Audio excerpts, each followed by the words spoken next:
أرسته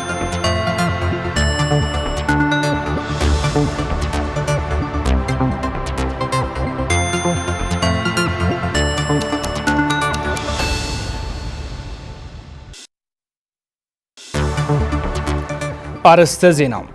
زخانة سب زحزور رايا بزي يقدس بنت أنا من قصاص مسألة ترجع تجرين مهنات كنسرحين لهم بريزيدنت تادس ورده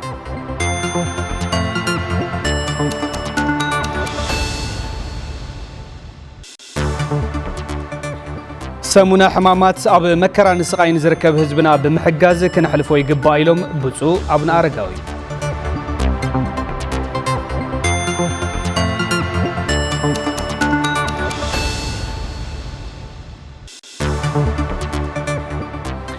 كوينات السودان دو زبللو من قدين من داي أب لندن زتك سالت كم زخونة حبيرو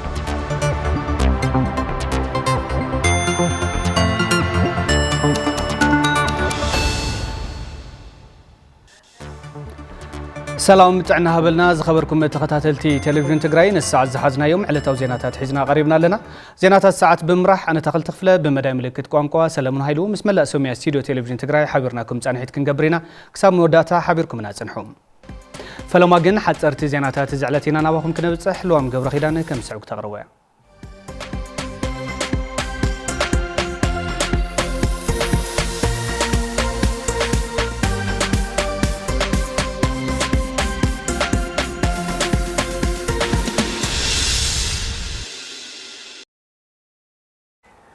سلام دعنا هبلي كم يتصنعكم خبركم تملكتنا نسعات زيز مرصنا يوم حاصرت زيناتاتنا باهم كنبلينا مسانا صنحو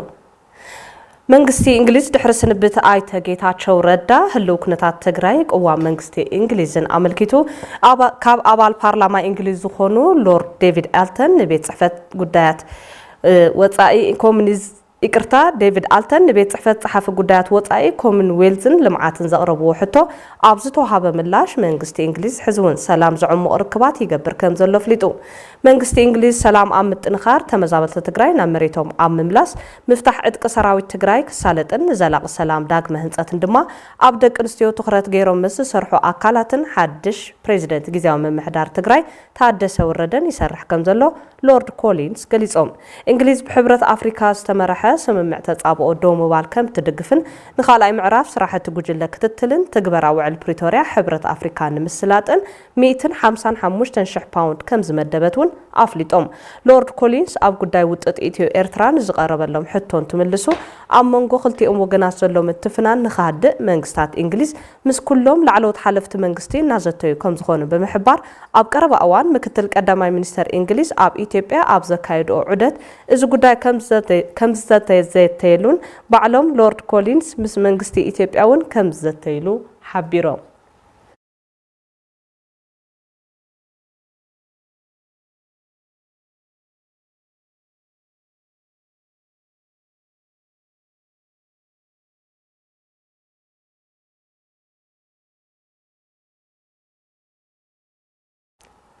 ممحدار وردا قانتا أفشهم 496 سدراس وات من أسين كالوت كفالات حبرة 7 نمنبرز خون مريت كم زعدله أفليتو حلف بيت صحفت مريت ممحدار معدنن وردا قانتا أفشهم آيتا يوهانس حلفهم أبطابيا دابلا سعيد كشت دابلا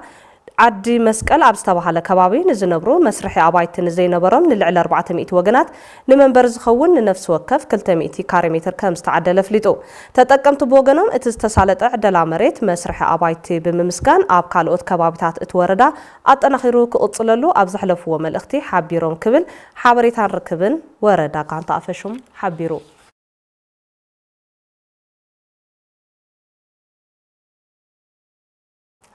أب كتما فاطين زركبو كلتا مئتن سوسان سدراس وقاتن هاربنياتاتن نمنبرز خون مريت كم زعدله من محدار وردا قلو مخدا فليتو اتزتعدل وبوتا دما من در هاربنياتات كتما فاطي زبل سيام زرخبن تخون بوانا محداري وردا قلو مخدا ايتا هافتون باراخي እምነኹርና ተነቢሩ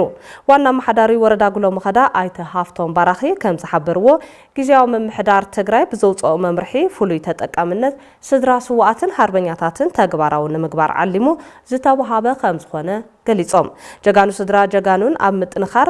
ምምሕዳሮም ልዑል ቆላሕታ ሂቡ ከም ዝሰርሕ ዝገለጹ እቶም ዋና መሓዳሪ ኣብ ካልኦት ጣብያታት ወረዳ ጉሎ መኸዳውን ከም ዝቕጽል ኣገንዚቦም ኣካያዲ ስራሕ ቤት ማዘጋጃ ከተማ ፋጺ ኣይተከሰተ ተስፋ መስቀል ን260 ስድራ ስዋኣትን ሃርበኛታትን ንመንበሪ ዝኸውን መሬት ከም ዝተዓደለ ገሊጾም ስድራ ስዋኣት ሃርበኛታትን ብግድኦም ኣብ ዝተነጸረ ስፍራ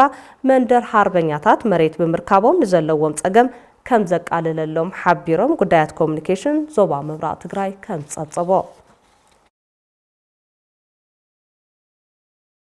ጽዋዕ ካብ ቁልቁለት ጥፍኣት ዘድሕን ልዝ ምጅማር እቲ እንኮ ግዜ ዘይህብን ኣማራጺ ክብል ውድብ ሳልሳይ ወያነ ትግራይ 6 ሚያዝያ 2017 ዓ.ም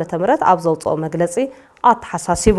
ሰላማውን ብሄራውን ልዝብ ሓያል ጸገም ትግራይ ዝፈትሕ ጅማሮ ከም ዝኾነ ብምእማን ሳልሳይ ወያነ ደጋጊሙ ጻውዒት ልዝብ ከም ዝገበረ ዘዘኻኸረ መግለጺ ትውድብ እዚ ጻውዒት እንትግበር ካብ ወጻእ ዘለዉ መንገድታት ንብሄረ ትግራይ ዕንወት ዝጽውዑ ከም ዝኾኑ ካብ ምርዳእ ይፍልፍል ክብል ኣገንዚቡ ክንዲ ልዝብን ብሄራዊ ጉባኤን ፖለቲካ ትግራይ ብሓይሊ ንምብሓት ዝግበር ምንቅስቓስ ትርፉ ሕድሕዳዊ ቅርሕን ተወሊዱ ንትግራይ ናብ ዝኸፍአ ቅልውላው ብምእታው ኣደዳ ግዳማውያን ሓይልታት ገይሩዋ ይርከብ ክብል ኣብቲ ዘውፅኦ መግለጺ ኣመልኪቱ ብተወሳኺ እቲ ውድብ ኣብ ዘውፅኦ መግለጺ ኣብ ትግራይ ክሳብ ሕዚ ዝተፈጸሙ ዝበሎም ክሕደታት ይኹን ንጽንተት ኣኽኣላይ ባይታ ዝፈጠሩ ፖለቲካዊ ድኽመታት ብስሩዕ መንግስቲ ተጻርዮም ንታሪኽ ይኹን ንፍርዲ ክሳብ ዝቐርቡ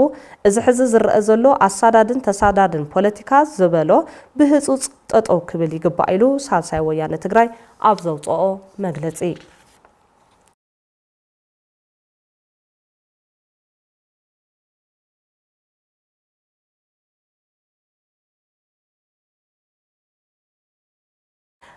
ናብ ናይ ወፃእ ዜና እንትንሰግር ኩናት ሱዳን ደው ዝብለሉ መንገዲ ንምንዳይ ኣብ ለንደን ዘተ ክሳለጥ እዩ ላዕለወ ሰበስልጣን ብሪታንያ ካልኣይ ዓመት ዘቁፀረ ኩናት ሕድሕድ ሱዳን ዘብቃሉን ሰላም ንምምፃእ ኣንፈት ንምሕንፃት ዝዓለመ ዘተ ክኸውን ድማ ዘለዎም ትፅቢት ገሊጾም ሚኒስትር ወፃኢ ጉዳያት ዓባይ ብሪታንያ ዴቪድ ላሚ እዚ ዋዕላ እዚ ላዕለወት ወከልቲ ሃገራት ንማሕበረሰብ ዓለም ስቃይ ሱዳናውያን ዘብቃሉ መንገዲ ኣብ ስምምዕ ክበፅሑን ተስፋ ዝተነበረሉ ኢሎም ኩናት ሱዳን ካብ ሱዳን ሓሊፉ ኣብ ዞባ ቀርኒ ኣፍሪካ ቅልውላው ከየጋድድ ስግኣት እናወሰኸ ይመጽእ ከም ዘሎ ድማ ኣሶሺየትድ ፕሬስ ጸብጺቡ ልዕሊ 13 ሚልዮን ሰባት ካብ መረበቶም ተመዛቢሎም ብዓሰርተታት ኣሽሓት ዝቁጸሩ ሰባት ክሞቱን ከለው ክልቲኦም ተዋጋእቲ ሓይልታት ግፍዒ ፈጺሞም ብዝብል በኣሜሪካ ይኽሰሱ ከም ዘለው እውን እዩ ዘመላኽት እቲ ጸብጻብ እቶም ሚኒስትር ጉዳያት ወፃኢ ብሪታንያ ብሰንኪ ኩናት ልዕሊ 30 ሚልዮን ሰባት ኣብ ከቢድ ጸገም ከም ዘለውን 12 ሚልዮን ደቂ ኣንስትዮን ኣዋልድን ድማ ንጾታዊ ዓመፅ ከም ዝተቐጣቕዓ ገሊጾም ላሚ ንሱዳን 120 ሚልዮን ፓውንድ ወይ ድማ 158 ሚልዮን ዶላር ዝግመት ሓድሽ ሓገዝ የድልያ እዩ ምባሎም ድማ ኣሶሺየትድ ፕሬስ ጸብጺቡ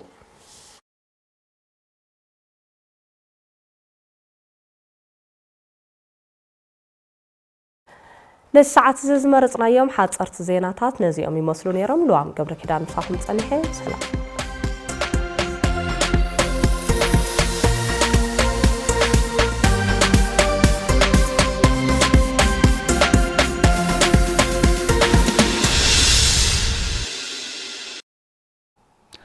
حصرتي زيناتات تخاتيلنا تمليسنا زخبركم تملكتنا حزد ما بزرزرنا بنريم صبصوات زعلت كنسجر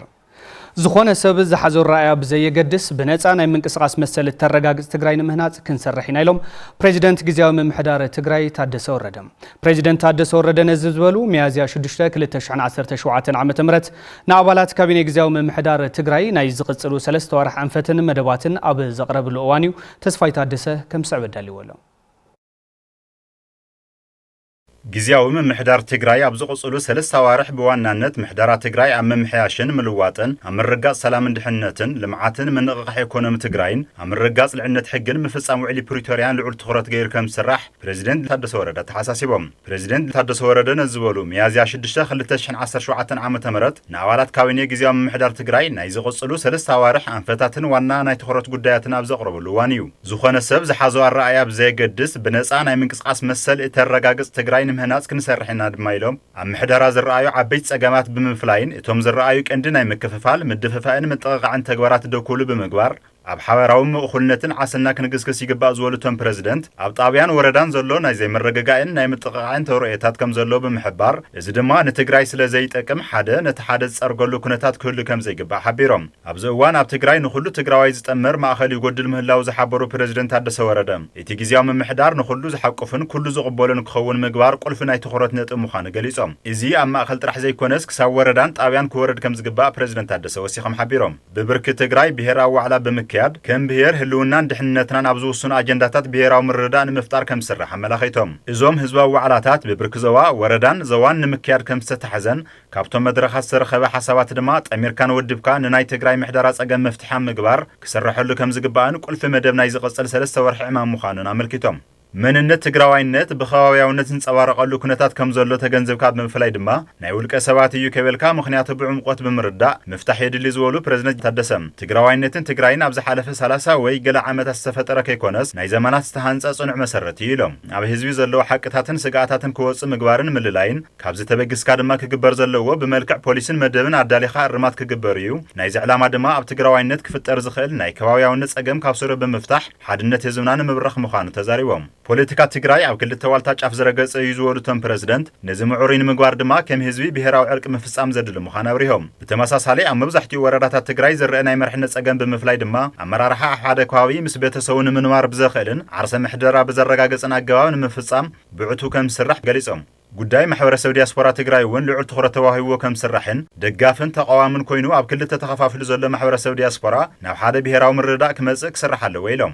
ናይ ሰላምን ድሕንነትን ጉዳይ ኣብዚ 3 ወርሒ ክጅመር ከም ዘለዎን ሰላምን ድሕንነትን ናይ ምርጋጽ ሓላፍነት ናይ መንግስቲ ስለ ዝኾነ ብዕቱ ከም ዝስራሐሉ ዝጠቆሙ ፕሬዝደንት ታደሰ ብፍላይ ዘሎ ናይ ሰርቂ ሃንጊ ክትራን ወዘተ ተርኢታት ንምዕጋትን ሰላምን ምርጋዕን ንምፍጣርን ከም ዝስራሕ ኣመላኺቶም ሰላምን ድሕንነትን ንምርጋጽ ድማ ህዝቢ ምምሕዳርን ናይ ጸጥታ ሓይልን ተደጋግፉ ክሰርሕ ዝኽእለሉ ስርዓት ክዘርጋሕ እዩ ኢሎም ልዕልነት ሕጊ ምርጋጽ ቀዳምነት ህብካ ከም ዝስራሕን ትካላት ፍትሒ ካብ ዝኾነ ኢድ ኣታውነት ነጻ ኮይኖም ልዕልነት ሕጊ ምርጋጽ ንኽሰርሑ ድማ መንግስቲ ግቡእ ከም ዝዋጻእ ፕሬዝደንት ታደሰ ተሓሳሲቦም ብኻልእ ገጽ ኢንቨስትመንትን ኢኮኖሚን ትግራይ ንምንቕራሕ ናይ ቀዳምነት ተዋህቦ ከም ዝስራሕ ብምሕባር ምስ ፌደራል መንግስትን ሰውሃፍቲ ተጋሩን ከምኡ ድማ ኣብ ትግራይ ኢንቨስት ክገብሩ ምስ ዝደልዩ ኣካላትን እናተላዘብካ ንምስራሕ ከም ዝተተለመ ገሊጾም ኣብ ከይዲ ምስ ምሕደራ መሬት ዝተሓዝ ጸገማት እውን ውሕሉልን ብዘየሻምን ምፍታሕ ከም ዘድሊ ገሊጾም መናእሰይ ተረባሕቲ ማሕበረ ቁጠባ ምግባር ዝተቋረጹ ናይ ፌደራል ፕሮጀክታት ናብ ስራሕ ከኣቱ ቁጠባ ትግራይ ንምንቕቃሕን ምስ ክልላትን ካልኦትን ዝምልከቶምን ኮይንካ ዝተፈላለዩ ናይ ኢኮኖሚ ፎረማት ብምድላው ኣብ ዝቕጽሉ 3 ወርሒ ክስርሐሉ ምዃኑ ፕሬዝደንት ጀነራል ታደሰ ተሓሳሲቦም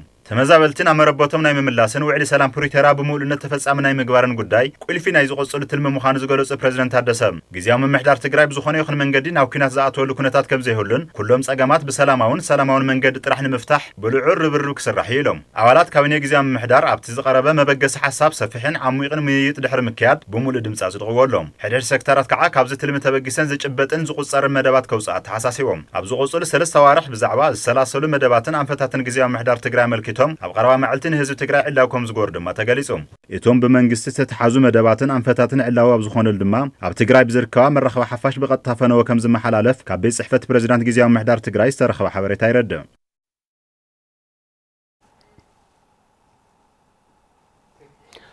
ኮሚቴ ህጹጽ ሓገዝ መንበረ ሰላማ ኦርቶዶክስ ተዋህዶ ቤተክርስቲያን ትግራይ በሰንኪ ኩናት ዝዓነው ትካላት ማይ ንምጽጋን ልዕሊ 10 ሚልዮን ብር በጅቱ ስራሕ ከም ዝጀመረ ፍሊጡ እቲ ኮሚቴ ናብ ዞባ ማእኸልን ሰሜን ምዕራብን ጽገና ጎዳ ጉድማይ ዝውዕል ናውቲ ምጉዓዝ እውን ጀሚሩ ኣሎ ኢሉ ንዝርዝሩ ገነት ካሕሳይ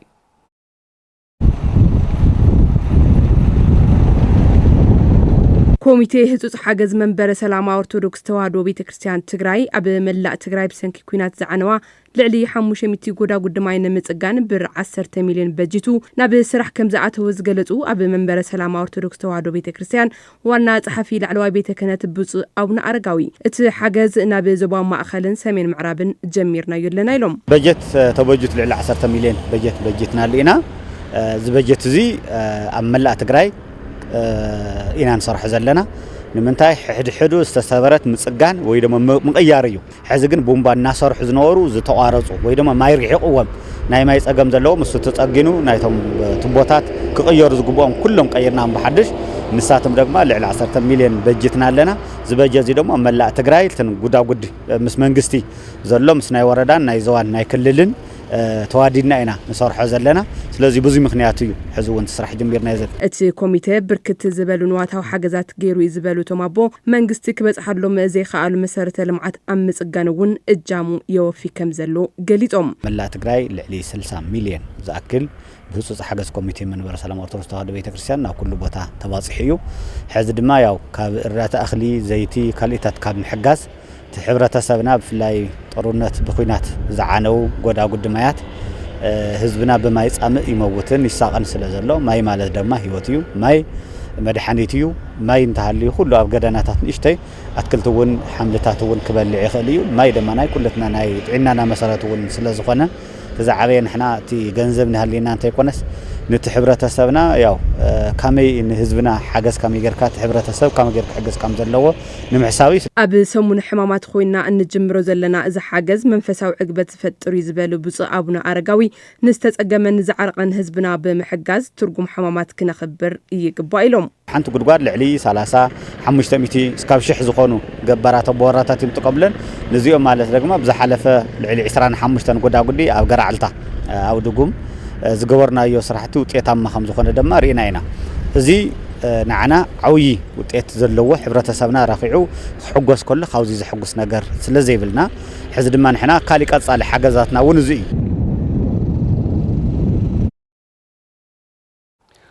ሰሙነ ሕማማት ኣብ መከራን ስቃይን ዝርከብ ህዝብና ብምሕጋዝ ንመከራን ሕማምን ጎይታና መድኃኒትና ኢየሱስ ክርስቶስ ንዝከረሉ ሰሙን ክኸውን ከም ዘለዎ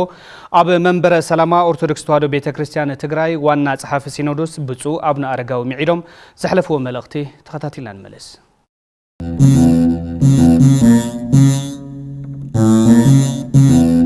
ዞም ሕማማት ማለት ጎይታና መድኃኒትና ኢየሱስ ክርስቶስ ንዓና ክብል ን5500 ዘመናት ዝነበሩ ናይ ፍዳን ናይ መከራን ዘመን ሕሊፉ ንዓና ናብ መስቀል ደዩ ንዓና መድኃኒት ክኸውን እዩ ስለዚ ተማሊ ሶኒ ነይሩ አይሁድ ዝተማኸሩሉ መክራ አይሁድ ይዝበሃል ተማኺሮም ዘይገበኑ ዘይወንጀሉ ዘውዓበሉሉ እዩ እዚ ድማ ጎይታና ኣብ ዘይ ኃጢያቱ ኣብ ዘይ በደሉ ክብልዎ ከሎም ኣብ ዘይ ኃጢያቶም ኣብ ዘይ በደሎም ዝእሰሩ ዝሳቀዩ ዝፈናቀሉ ዝመዛበሉ ዘለው ሰባት ገሊኦም በወንጀል ጥራሕተ ይኮነስ በሐሰተ ሰቂሎም በሐሰተ አሲሮም በሐሰተ ፈሪድዎም ሰባት ዝንጋላትዑ ዘለው ዓለምና ሐቀኛ ስለዘየለ ነቲ ሐቀኛ በሐሰት ነቲ ሐሰት ነቲ ሐሳዊ ከም ሐቀ ጌርካ ልውሰድ ስለዝኾነ ሐቀኛ አምላኽና ድማ ነፃ ከውፀና ሓራ ከውፀና ነዚ ሕማማት ተባሂሉ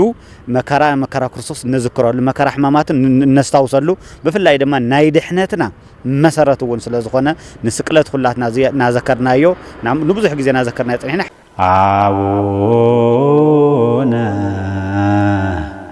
ዘበሰማያት ይትቀደስ ስምከ ሕብረተሰብና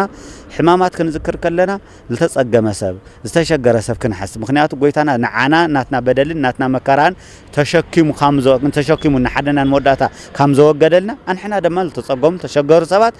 ክነድሕኖም ክንሕግዞም እዩ ዝግበአና ሕማማት ፍላይ ድማ ፍሉይ ናይ ጎይታና መድኃኒትና ምሕረት ድሕነት ንግለጸሉ እዩ ናይ አምላክነት ስራሕ ተገለጸሉ እዩ ምክንያቱ ናብ መስቀል ደዩ ናይ ጽልእ ግድግዳ ፈራሪሱ ትንሳኤን ዘበሰረልና እዩ ሞት ስዒርና ሞት ተሸኒፍና ሞት ገዚእና ዝነበርና ሰባት ስለዝኾና ኣብ ልዕሊ ሞት ስልጣን ዘለና ጌርና እዩ ምክንያቱ ዝኣመነ ዝተጠመቐ ክድሕን ከም ዘለዎ ብትቅዱሳን መጻሕፍቲ ተዘኪሩ ስለዚ ሕማማት ጥራሕ መመል ምስጋድ ጥራሕ ተይኮነስ ሕማሙ ስቃይ በደልና ንሓሰብና ንሰባት እውን እናዘከርና ንባዕልና እውን እናድሓና ዝሕማማት ይክንሕልፎ ኣለና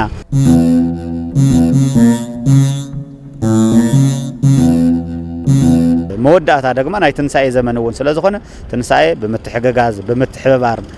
በሓድነት ፍቕሪ እዩ ከልወና ዘሎ ስለዚ ምስኡ እውን ትዘሎ ኩነታት እውን ህሉ ኩነታት እውን ብጣዕሚ ኣብ ጸጋሚ ኩነታት ኢና ዘለና ህዝቢ ክዓርፍ ህዝቢ ማለት ናይ ህሊና ዓረፍቲ ክህልዎ ኣለዎ ሎሚ እንታይ ክፍጠር ይኽእል እናበለ መንእሰይ እግሩ ናብ ዝመርሖ ምኻድ ጀሚሩ ኣሎ ሰብ ሃፍቲ እውን ምውፃእ ጀሚሮም ኣሎ ነዚ ናይ ብሄራዊ ዕርቂ ድዩ ዝኾነ ይኹን ናብ ህዝቢ ናብ ሓደ ክጠምር ዝኽእል እዚ ክስራሕ ክኽእል ኣለዎ ዝተመዛበለ ዝተፈናቀለ ክመጽእ ኣለዎ ትግራይ ከም ትግራይ ትማሊ ዓሲሉ ብሓደ ዝተቃለሰ ህዝቢ እዩ ሕዚ እውን ተቃልሱ ንቀጻሊ ክኸውን ሓደ ክኸውን አላድነና ወባልሃና አቡ ላዕለዋይ ቤት ፍርዲ ትግራይ 7 ሚያዝያ 2017 ዓመተ ምህረት ኣብ ዝወዓለ መጋባእያ ውዙፍ ዘይተኸፈለ መሃያ መምህራን 17 ወርሕ ክኽፈል ወሲኑ ጉዳይ ውዙፍ መሃያ መምህራን ክርኢ ዝጸንሐ ላዕለዋይ ቤት ፍርዲ ክልል ትግራይ ክርክር ከሳሲ ማሕበር መምህራን ትግራይ ተኸሰስቲ ቢሮ ትምህርቲ ቢሮ ፋይናንስን ግዚያዊ ምምሕዳርን ሚኒስተር ገንዘብን ፋይናንስን ኣብ ዘይተረኸብሉ ክሲ ድሕር ምስማዕ እዩ እቲ ውሳነ መሓላሊፉ ዘሎ ንሳ ተስፋይ ተኸታቲላቶላ ላዕለዋይ ቤት ፍርዲ ክልል ትግራይ ጉዳይ ውዝፍ መሃያ መምህራን ኣመልኪቱ ንዝቐረበሉ ክስ ክርኢ ብምጽናሕ ሎሚ 7 ሚያዝያ 2017 ዓመተ ምህረት ናይ 17 ወርሒ ውዝፍ መሃያ ክኸፈል ውሳነ ሂቡ በዚህ መሰረት ስዕብ ውሳነ ተዋሂብሎ ውሳነ ቀዳማይ ተኸሳሲ ብዝቐረበሉ ክሲ ተሓታትነት የብሉን ተዋሂሉ ብኣብዝሓ ድምፂ ውሳነ ተዋሂብሎ ካልኣይ ተኸሳሲ ናይ 17 ወርሒ መሃያ 50,720 መምህራን ትግራይ ብር 5 ቢልዮን 493 ሚልዮን 534,614 ብር ናይ ምኽፋል ግቡእ ኣለዎ ተዋሂሉ ብኣብዝሓ ድምፂ ውሳነ ተዋሂብሎም ሳልሳይ ተኸሳሲ ናይ 17 ወርሒ መሃያ ናይ 50,720 መምህራን ትግራይ 5 ቢልዮን 493 ሚልዮን 534,614 ብር ናይ ምኽፋል ግቡእ ኣለዎ ተባሂሉ ብሙሉ ድምፂ ውሳነ ተዋሂብሎም ራብዓይ ተኸሳሲ ናይ 12 ወርሒ መሃያ 50,720 መምህራን ትግራይ ብር 3 ቢልዮን 863 ሚልዮን 691,492 ብር ናይ ምኽፋል ግቡእ ኣለዎ ተባሂሉ ብሙሉ ድምፂ ውሳነ ተዋሂብሎም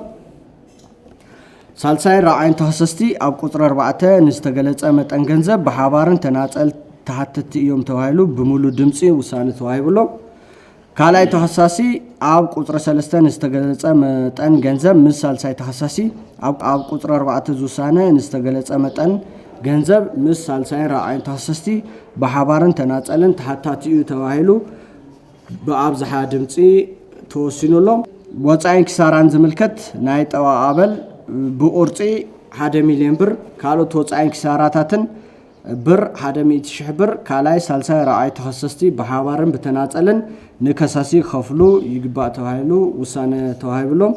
ኣብ ዝተመሓየሸ ክሲ ዘሎ 1393 ገጽ ሽም ዝርዝር መምህራን ወረዳ መሃያ መጠን ናይ 17 ወርሒ መሃያ ዝገልጽ ዝርዝር ሰነድ ኣካል ዝፍርድን ውሳነን እዩ ተባሂሉ ተወሲኑሎም ኣብ ይግበንን ኣፈጻጽማን ተታሒዙ ዝቐርብ ይኸውን በቲ ዝተውሃበ ውሳነ ዕጉባት ምዃኖም ዝገለጹ ነቲ መጋባእያ ዝተኸታተሉ መምህራን እቲ ውሳነ ብቕልጡፍ ናብ ተግባር ክኣትውን ኣብ ጸገም ዝርከቡ መምህራን ትግራይ ጸገሞም ክፍታሕ ይግባእ ኢሎም ላተጸበናዮ ዝጸናሕና ውሳነ እዩ ብጣዕሚ እዩ ዕግዩና እንዮ ብጣዕሚ ሓጊሱና እዩ ዝወሃብ ተዋሂቡስ ተጸገማቱ ክፈትሕ ብጣዕሚ ደስ ኢልና እዩ ቶም ቤት ፍርዲ እውን ክምስገኑ ይግባእ ብስም ትሕጊ እዮም ተርጉሞምና ነው ኣብ ተግባር ኢሎም ወነው ቀጥፉ ተፈጺሙልና ናብ ዕዱ ዝኸፍለሉ ናብሩ ዝመርሐሉ ኢና ንጽበ ሕቶ እውን 17 ወርሒ ደመወዝ ብቕልጡፍ ይከፈለልና ምክንያቱ ዕዳ ኣለና ኣብ ገዛ ክራይ ኣለና ካብ ብዙሕ ሰባት እናተለቅሐ እዩ ኩሉ ኩነታት ሓሊፍዎም ዘሎ ግዝያዊ ምሕዳር እውን ብቕልጡፍ ኢሉ መፍትሒ ምስ ዝምልከቶም ኣካላት ተማያይጡ ክወርድ ኣለዎ እየ ዝብለለ ሕዚ ውሳነ ጥራይ ምንም ትርጉም የብሉ ትውሳነ ያው ኣብ ተግባር ክውዕል ይግብኦ ማለት እዩ ማሕበራት ኣብ ምኽባር መሰል ኣባለን ዘለዎን ርእዩ ግደ ካብ ማሕበር መምህራን ትግራይ ተመክሮ ብምውሳድ ከጠናኸራ ይግባእ ድማ ኢሎም መሰልካ ለተረጋገጸ ተተወዲብካ እዩ ኩሉ ክትርከብ ዝኽእል ኩሉ መንግስቲ ሰራሕተኛ ብዘለዎ ክውደብ ኣለዎ እቶም ካልኦት መንግስቲ ሰራሕተኛ እውን ከምዚ ዝበለ ጠንካራ ማሕበር ክህልዎም ያው በኦቢሎም ድማ መሰሎም ከሓቱን ክፍጸመሎምን ይኽእል እዩ ንብል ዝኾነ ነገር ክፍትሐም ዝኽእል ማንም ካብ ሕግን ላዕሊ ከም ዘይኮነ ክረድአሉ ንኽእልና ማለት ኣብቲ ክሲ ቀዳማይ ተኸሳሲ ቢሮ ትምህርቲ ካልኣይ ተኸሳሲ ቢሮ ፋይናንስ ትግራይ ሳልሳይ ተኸሳሲ ግዚያዊ ምሕዳር ትግራይ ራብዓይ ተኸሳሲ ድማ ሚኒስተር ገንዘብን ፋይናንስን እንትኾኑ ራብዓይ ተኸሳሲ ብዘይ ምቕረቡ ጉዳዩ ኣብ ዘየለውሉ ክርአ ላዕለዋይ ቤት ፍርዲ ትግራይ ምውሳኑ ይዝከር نلعلي 32 عامታት ኣብ ደንበስኩ ዓድዋ ኣብ ስራሕቲ ዝለዓለ ኣበርክቶ ንዝገበራ ሲስተር ላውራ ዝተምሃራ ሓይሊ ሰብ ንምፍራይን ጥዕና ሕብረተሰብ ንምሕላውን ዘበርክቶ ኣስተዋጽኦ በነበርቲ ከተማ ዓድዋ መድረኽ ይቐኒልና ተሰናዲዩለን ፍሳ መዝገበ ተኸታቲልዎ ጎይቶም ንጉስ ከም ስዕብ ካርቦዩ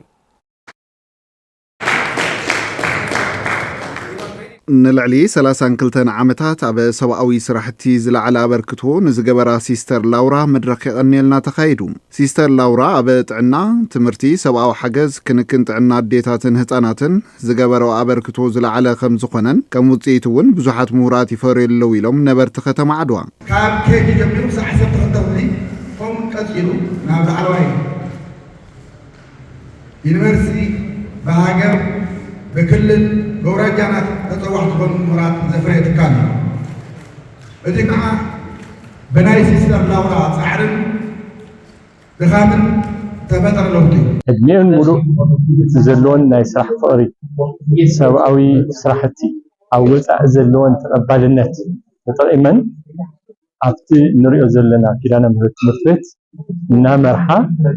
ብዙሕ ተኣምር ዝኾነ ስራሕቲ ሰሪሐን ብፍላይ ድማ ብጻዕሪ ሲስተር ላውራ ዝተሃነፀ ሆስፒታል ኪዳነ ምህረት ብዝህቦ ዘሎ ዝተማልአ ኣገልግሎት ሕብረተሰብ ተጠቃሚ ይኸውን ከም ዘሎ ዝገለጹ እዞም ነበርቲ ንዝገብርኦ ዘለዋ ሰናይ ተግባር የቐኒየልና ይብሉ ሲስተር ላውራ ኣብ ፀልማት ግዜ ኩላና ክንፈልጦ ተዓቂቡ ተኸቢቡ ሕብረተሰብ እንተፈስታዕሉ ተሓኒና ጎረና ተታዕና ብእዋን መስተንግድ ሆስፒታል ከፊተን ንእደታት ሓራሳት ህፃውንቲ ሕሙማት እናፈወሳት ፀንሐ እናድዕና ፀንሐ ነቲ ንከተማናን ንህዝብናን ዝገበሮ ኣስተዋፅኦ ኣፍልጦ ክንብለና ተባሂሉ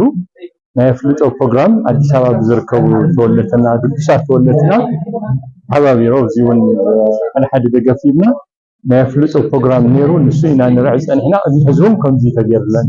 እቲ ኣብ ኣዲስ ኣበባ ብዝነብሩ ተወለድቲ ዓድዋን ከባቢያን ዝተዳለወ መድረኽ የቐኒየልና ዘተሓባበሩ ኣይተ ተስፋ ዝጋበራ ኣብ እዋን ጆኖሳይዳዊ ኩናት ይኹን ቅድሚኡ ንልዕሊ 32 ዓመታት ኣብ ትምህርቲ ጥዕናን ዝተፈላለዩ ስራሕቲ ሰብኣዊ ሓገዝን ተዋፊረን ንነበርቲ ግቡእ ኣገልግሎት ዝሃባ ሲስተር ላውራ ሕብረተሰብን ተወለድቲ ዓድዋን ዘለዎም ክብሪ ዝለዓለ ከም ዝኾነ ንምርኣይ ዝተዳለወ መድረኽ ይብሉ በኋላ 48 ዓመት መጽየን ሕዚ 81 ዓመተን እዩ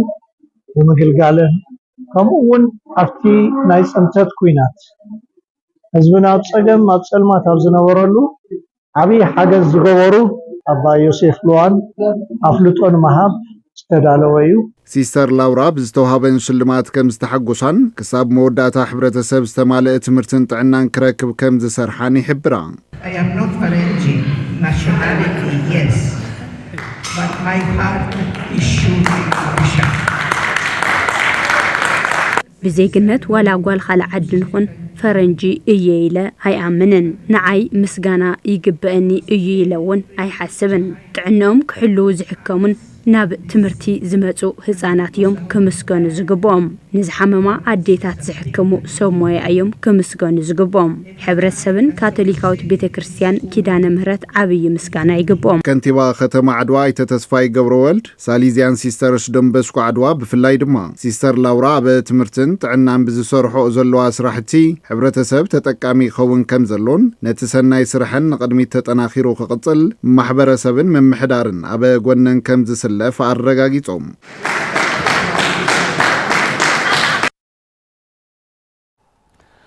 ቢሮ ሕርሻን ሃፍቲ ተፈጥሮን ትግራይ ካብ 758,000 ሄክታር ተሓራስ መሬት 16 ሚልዮን ኩንታል ምህርቲ ንምርካብ ተሊሙ ዝተዋደደ ስራሕቲ የሰላስል ኣለኹ ኢሎም እቲ ቢሮ ነዚ ንምዕዋት ዘኽእል ንሰሙያ ተዓውዲ መዕበይ ዓቕሚ ስልጠና እውን ሂቡ ሃፍቶም ገብረ ዮሃንስ ተወሳኺ ኣለዎም ቢሮ ሕርሻን ሃፍቲ ተፈጥሮን ዝተለሞ ምህርቲ 2017-18 ዓመተ ምህረት ንምዕዋት ዓሊሙ ንሓረስታይ ብቐጥታ ሙያዊ ደገፍ ብምሃብ ልዑል እጃም ንዘለዎም ሰብ ሞያ ስልጠና ዓቕሚ መዕበይ ሂብሎም ንዝሓለፉ ዓመታት ካብ ስልጠና ረሒቁ ዝነበረ በዓል ሞያ ዓቕምን ተመክሮን ዝፈጠረሉ ምንባሩ ድማ ነቲ ስልጠና ዝወሰዱ ሰብ ሞያ ይገልጹ ዝራእቲ የሰልጢነ ዝራእቲ መስኖን ሃፍቲ እንስሳን እናተኻየደ ቀኒዩ بكل درجة استوحنا سلطنا كسلطنت يكون كسلطان صبوت تساتفو نير رسعنا يوم نورنا نجارات لحارستنا خطقمو نخلو حدش تكنولوجي بوزح سلطنا وسيلنا تغوار تدغفو مسل زخونه سلطنا بطعميو مفراينت حارستاين معباي تكنيكاوي حاجزات نمهاب دلوات مخانم ون اتم سوب ما يحرشا تزاريبهم مستخونات زنيه مالتي بعد ما مو يخسر حلو تخطاتيل بقى ما تسرحوا ያው ውጽታው ዝኸረ ስራሕ ክሰርሕ احنا وانت مويا زحيزنا افتو ጣብያና ማለት እዩ ብክምሓ መልክዕ ብክላስተር ልማዓት መልክዕ ብናይ መስኖ ልማዓት እዚ ክን ዕጥቂ ሒዝና ወሪድና ኣለና ኣብ ሓረስታይና ድማ ሙሉእ ክንድግፍ መንግስቲ ኣካሉን ኣውለልልና መዳባርያ ሲኹናቱ ጸረባልዕ ሲኹን ካልእ ከቀርበሎ አንሕና ከም ሰሞያ ከዓ ክንድልታ ከኣለ ትለለና ፍልጠት ላ ሓረስታይና ከዓ ኣፍትለውጥ ለለ ስራሕቲ ብመስመር ይኹን ብትሙሉእ ፓኬጅ ተጠቂሙ ለኸሰርሕና ንሕና ከም ሰሞያ እንትንኮላ ለኸ ፍታም ሓረስ ምድላው ጀሚራ ክስካብታና የመጨረሻ ለላ ስራሕቲ ያው አባይታ ወሪደ ንኽሰርሕ ያው ድሉት እየ ከም ባዕለይ ማለት ቢሮ ሕርሻን ሃብተ ተፈጥሮን ትግራይ ኣብ ዝቕጽል ዘመነ ምህርቲ ካብ 758 ሺህ ሄክታር መሬት 16 ሚልዮን ኩንታል ንምርካብ ዓሊሙ ይንቀሳቐስ ምህላው ድማ ሓላፊ ዘፈር ዝራእትን ሆርቲካልቸርን ምክትል ሓላፊት ቢሮን ኣይተ ኣበራ ከደነው ዝገለጽ እንትኾኑ ነዚ ንምዕዋት ግደ ሰብ ሞያ ወሳነ ምዃኑ ገሊጾም ካብ ዓሚ ብልሐሸ ላ 16 ሚልዮን ኩንታል ክንረክብና ተልምሒዝና ዘለና ማለት ካብተን ዘለዋና 758 ሺህ ሄክታር እዚን ክንረክብና ሓሲብና ዘለና በማእኸላይ ያው ካብ ሄክታር 11 ኩንታል ማለት ስለዚ እዚ ክትረክብ ኮይንኻ ስቁሉ ልመጽ ጉዳይ ይሆነ ዝተፈላለዩ ቴክኖሎጂታት ከተተግበር ኣለካ ማለት ብዙሓት ቴክኖሎጂ ኣሎ ኣሰራርሓታት ኣሎ እዞም ከተተግበር ደሞ ናዚኦም ቴክኖሎጂታት ኣሰራርሓታት ደሞ ያው ፈሊጥካ ክትኣትወ ኣለካ ማለት ንዓቕም ምዕባይ ስራሕቲ ክትሰርሕ ኣለካ ማለት زخبركم تملكتنا كابزي بمقصال زيناتات بيزنس زعلتنا ناوخم كنبصح مسارحتنا فتقبروا زيناتات بيزنس زعلتنا مصاحب ستري يركب ناخذ كركم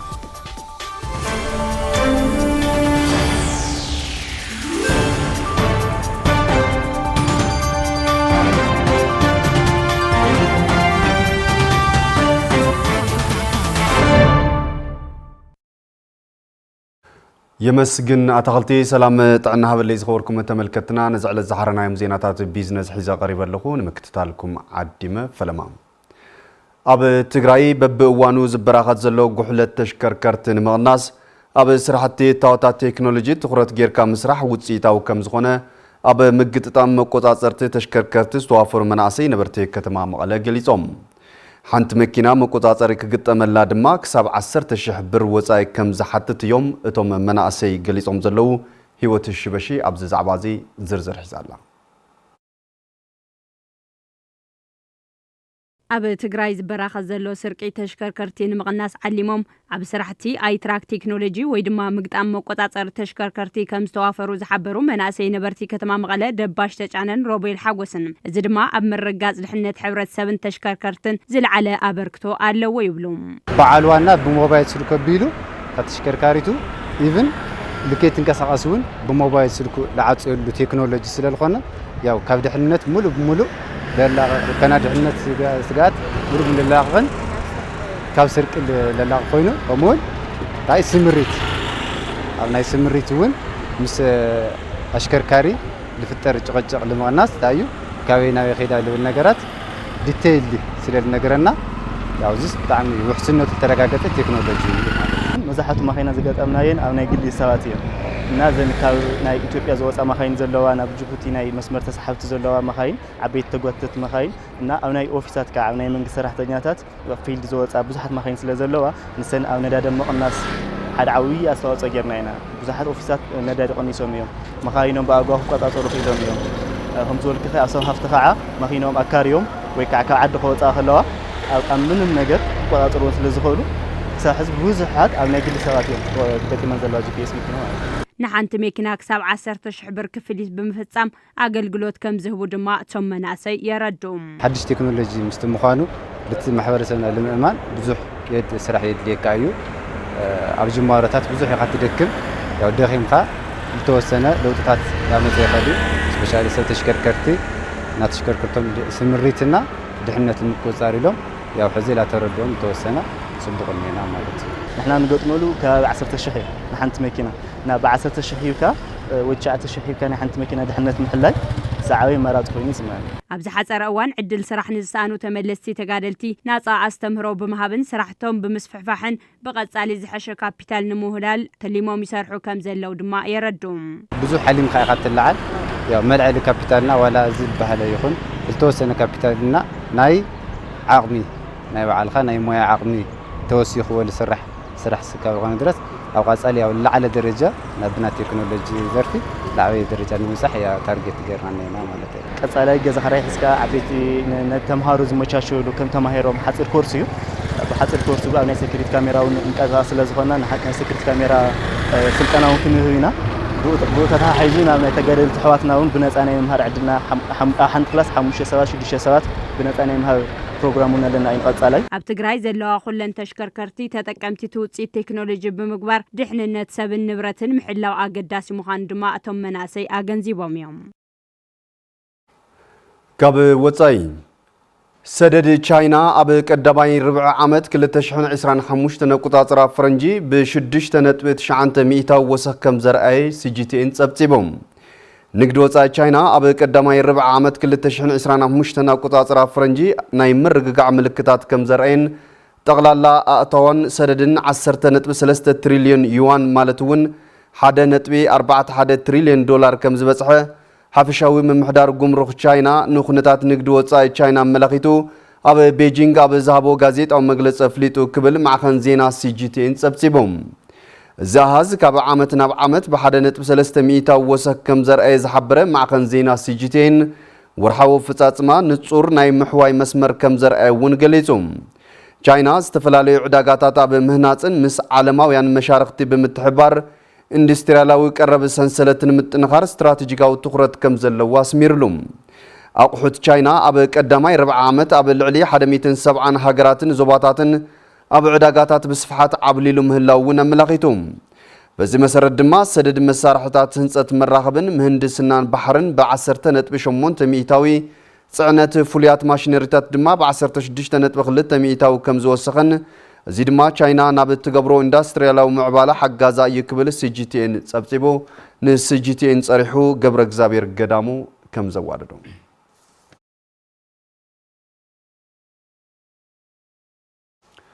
ክቡራት ተመልከትና ነዝዕለ ዝሓረናዮም ዜናታት ቢዝነስ እዚኦም ነይሮም። ንምትካልኩም ኣዚና ነመስግን ሓዚ ናብ መሳርሕቲ ኣታኽልቲ ዘኽመፀኩም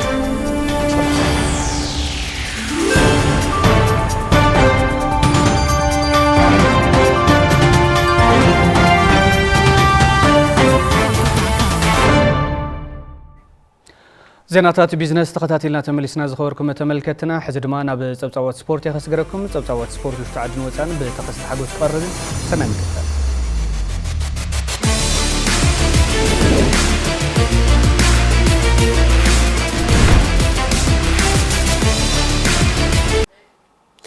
يغني تخلطي سلامات عنا بلنا كما يتوعلو كرة تخطاتنا زينا سبورت ساعة هزنا كريمنا لنا زرزر زحتنا لحبريتا وش تعدك قدم أتليتات سجانتا والتا بوليس تجري نزبلة صوتيت برتع سعرية كايدو كم زلو قلي سملو قبرك زيافر تعدل زوار دو مدلو سعب قربي أتلتيكس أمتن تتوحي وعلم لخور الدرات ببزح بوليس أتليتات مفراي كاليو كولو أتليتات والتا بوليس تجري قليس أتليتات جانتا والتا بوليس تجري جنت هايلون تأجهل سلاسن كاب وان قلت في ساعات يمدو كم زلو يحبرون أو كروم رابعي تواتي تبق ساعات يلمتيه أفتنا بوليس والتا هون أنتن توادرنا يو كل أنتنا وكلنا والتا وكلنا دسها ما تيو حارف نحن يرونا ያው نسرح لنا صبو نسرح لنا سلطنا ونصبو إذا سرحنا ذلو ያው ኣብ ቀጻላይ ጽቦ ንሃገረይን ክልለይን ንባዕለይን ጽቦ ውጽኢት ንኸምጽ እየ ዝጽዕር ዘለኹ ዝተፈላለዩ ጸገማት ተጻዊሮም ልምምዶም ይሰርሑ ከም ዘለዉ ዝገልጹ እቶም ኣትሌታት ነቲ ዓውደ ስፖርት ወላሕታ ክግበረሉ ከም ዝግባእ እውን ይጠቕሱ ምክንያቱስ ክልል ወኪልካ ትኸድ ከለኻ ብዙሕ ኣዲስ ኣበባ ኸይድኻ ካብ ብዙሕ ክልላትና ክለባት ተምሂርካ ኢኻ ትመጽእ ናይ ምግቢ ትራንስፖርት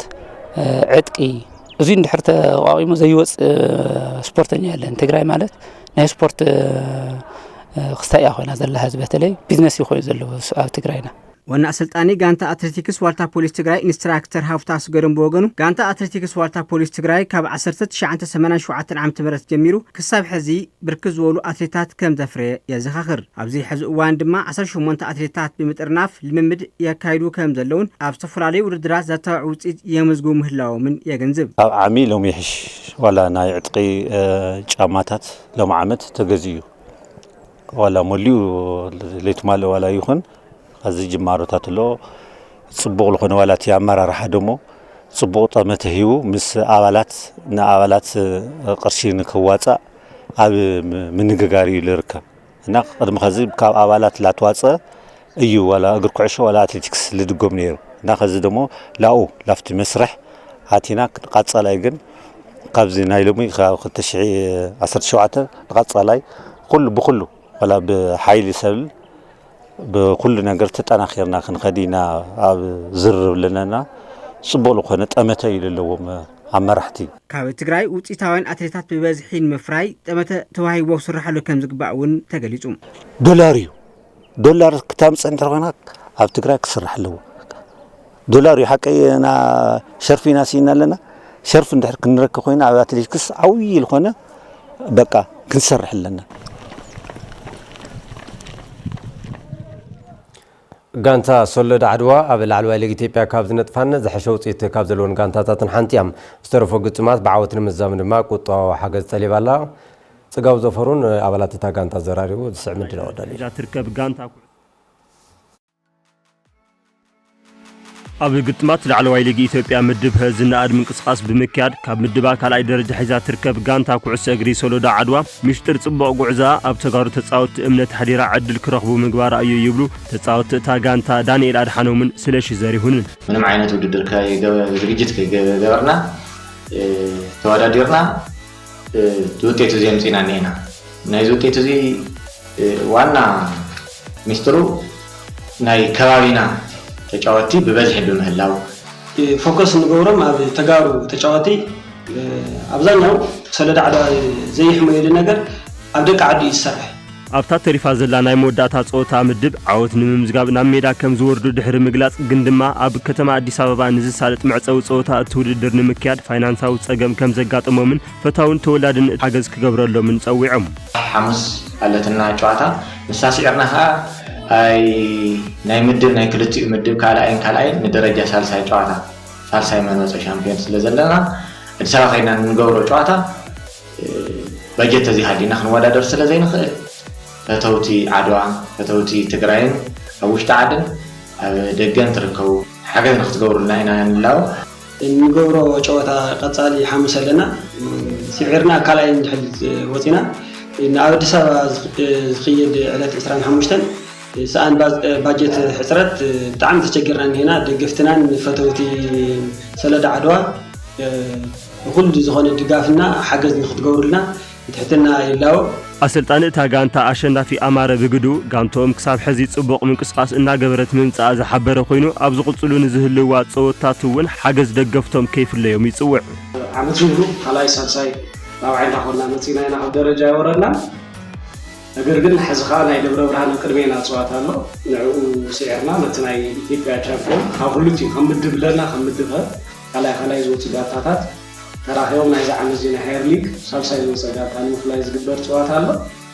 ስለዚ እቲ ጋንታ ከምቲ ዘለና ሓበሬታ እውን ካብዚ ብላዕሊ በጀት ቁፅር ስለዘይኽእል ነዚ ጸዋታ ሲዕርና ብርግጠኝነት ናፍቲ መድረኽ ስንወድቅ ኢና እየ ዝብል ስለዚ ኩሉ ዝምልከተ ኣካል ኣብ ጎና ኾን ተጻወት እታ ጋንታ ዘይተኸፈለ ውዙፍ ማህያ እናሃለዎም ግን ድማ ንሱ ከዓገቶም ዝናድ ምንቅስቃስ እናገበሩ ከም ዝርከቡ ዝገለጸ ኣካየድ ስራሕ ጋንታ ሶሎዳ ዓድዋ መምህር ክብሮም ተስፋይ ብወገኑ እታ ጋንታ ንእትገብሮ ጉዕዞ ኩሉ ዝምልከቱ ኣካል ሓገዝ ክገብረሎም ይላቦ ሰባ ከና ናይ ኢትዮጵያ ቻምፒዮን ክንወዳደር ተኸይና ሕዚ ኸ ዓሙል ዓል ኮይኑ ትክለውን ተተጻዋታ እዩ ስለዚህ ክንበረታታ ክንሕገዝ ይግበና ከም ተጋሩ ኢና ንገጥም ድምሕና ከም ተጋሩ ኢና ንሰርሕ كم تجارب يجون كأساسه كم تجربة يمسك جدّفنا كم تجارب هنا نزرع سلازي كل تجربة أبون ذكر الخون بزي سوء تجارب ጋንታ ኩዕሶ እግሪ ሶሎዳ ዓድዋ መጻኢ ሐሙስ ምስ ጋንታ ደብረ ብርሃን ናይ መወዳእታ ጾታ ምድብ እተካይድ ኮይና ካልኣይ ደረጃ ሒዛ ምዝዛማ ተረጋጊጻ ምስ ካብ ምድብ ለካልይቲ ኮይና እትዛዝም ጋንታ ንደረጃ ክትጻወት እያ